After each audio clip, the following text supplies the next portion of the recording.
સુરત શહેરના Udhna police station વિસ્તારમાં બીઆરસીમાં જે સરકારી આવાસ છે એમાં રાહુલ ભાઈદાસ પીંપળે કરીને એક વ્યક્તિ છે જે રાહુલ એપાર્ટમેન્ટ તરીકે ઓળખાય છે. આ રાહુલ એપાર્ટમેન્ટ અગાઉ મર્ડર, એટેમ્પ્ટ ટુ મર્ડર, ખંડણી, લૂંટ આ પ્રકારના ગંભીર ગુનાઓમાં સામેલ હતો.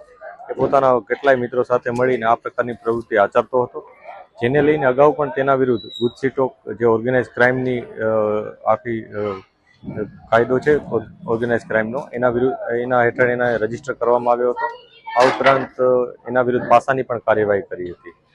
આ જે રાહુલ એપાર્ટમેન્ટ છે પોતાના ઘરની બાજુમાં ગેરકાયદેસર રીતના 3 રૂમ બાંધીને રહેતો હતો.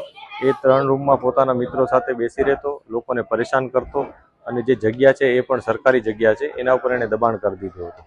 આ પ્રકારની પ્રવૃત્તિઓને ડામવા માટે જ આ કાર્યવાહી કરવામાં આવી છે. સુરત શહેરને જે એસએમસી છે, એસએમસી દ્વારા એણે આ જગ્યા કન્ફર્મ કરવામાં આવી કે આ ગેરકાયદેસર બાંધકામ છે. ત્યારબાદ એસએમસીની ટીમની સાથે પોલીસની ટીમ અહીંયા હાજર છે અને આ ગેરકાયદેસર પ્રવૃત્તિ ડામવાની અત્યારે કામગીરી ચાલુ છે. એને લઈને અગાઉ પણ તેના વિરુદ્ધ ગુજસીટોક જે ઓર્ગેનાઇઝ ક્રાઇમની આખી કાયદો છે ઓર્ગેનાઇઝ ક્રાઇમનો, એના હેઠળ એને રજીસ્ટર કરવામાં આવ્યો હતો. આ ઉપરાંત એના વિરુદ્ધ પાસાની પણ કાર્યવાહી કરી હતી. આ જે રાહુલ એપાર્ટમેન્ટ છે પોતાના ઘરની બાજુમાં ગેરકાયદેસર રીતના 3 રૂમ બાંધીને રહેતો હતો.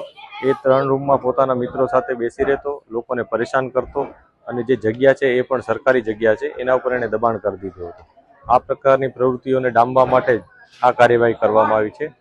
સુરત શહેરને જે એસએમસી છે, એસએમસી દ્વારા એણે આ જગ્યા કન્ફર્મ કરવામાં આવી કે આ ગેરકાયદેસર બાંધકામ છે. ત્યારબાદ એસએમસીની ટીમની સાથે પોલીસની ટીમ અહીંયા હાજર છે અને આ ગેરકાયદેસર પ્રવૃત્તિ ડામવાની અત્યારે કામગીરી ચાલુ છે. એને લઈને અગાઉ પણ તેના વિરુદ્ધ ગુજસીટોક જે ઓર્ગેનાઇઝ ક્રાઇમની આખી કાયદો છે ઓર્ગેનાઇઝ ક્રાઇમનો, એના હેઠળ એને રજીસ્ટર કરવામાં આવ્યો હતો. આ ઉપરાંત એના વિરુદ્ધ પાસાની પણ કાર્યવાહી કરી હતી. આ જે રાહુલ એપાર્ટમેન્ટ છે પોતાના ઘરની બાજુમાં ગેરકાયદેસર રીતના 3 રૂમ બાંધીને રહેતો હતો. એ 3 રૂમમાં પોતાના મિત્રો સાથે બેસી રહેતો, લોકોને પરેશાન કરતો અને જે જગ્યા છે એ પણ સરકારી જગ્યા છે એના ઉપર એને દબાણ કરી દીધું હતું. આ પ્રકારની પ્રવૃત્તિઓને ડામવા માટે જ આ કાર્યવાહી કરવામાં આવી છે. સુરત શહેરને જે એસએમસી છે, એસએમસી દ્વારા એણે આ જગ્યા કન્ફર્મ કરવામાં આવી કે આ ગેરકાયદેસર બાંધકામ છે. ત્યારબાદ એસએમસીની ટીમની સાથે પોલીસની ટીમ અહીંયા હાજર છે અને આ ગેરકાયદેસર પ્રવૃત્તિ ડામવાની અત્યારે કામગીરી ચાલુ છે. એને લઈને અગાઉ પણ તેના વિરુદ્ધ ગુજસીટોક જે ઓર્ગેનાઇઝ ક્રાઇમની આખી